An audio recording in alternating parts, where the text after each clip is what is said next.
Assalomu alaykum aziz Instagram aholi barcha qadrdonlar, aziz obunachilar.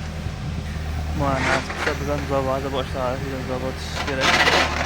Sizda video olib qo'yamiz bu. Olmasa ko'rsatib. Tarixni zavodda bitanda uğraşmakta 2 metr, 3 metr başlayıdan tutulanda.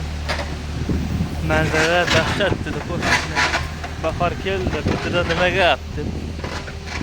Madem olyapti, manzaralarni tomosha qilsin aziz obunachilar. Ko'chalardan olay. Keldi bahor dedi Peterga. Nigorskida. Hatto ovozlarga bor video olamiz. Hozir dam olaylik. Hozir ishda.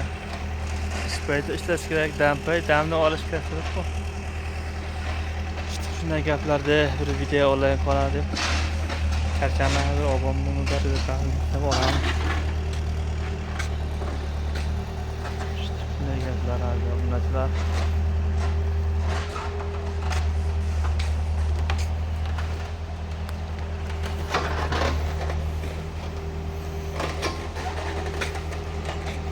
Çekiş baba, işen baba, çeçemez mi?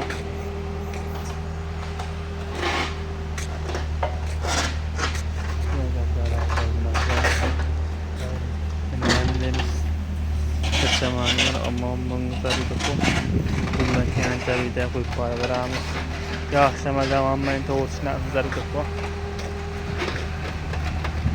Videom qo'ydik, jarayam zayvalab chiqarlar deyishlar mumkin.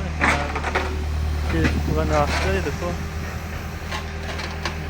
Bitani qilgandan keyin aslida inandim bir video olib beramiz, mayda edi ku. Mayda hamisha qo'riydi. Mayda hatta beramiz. Kaçama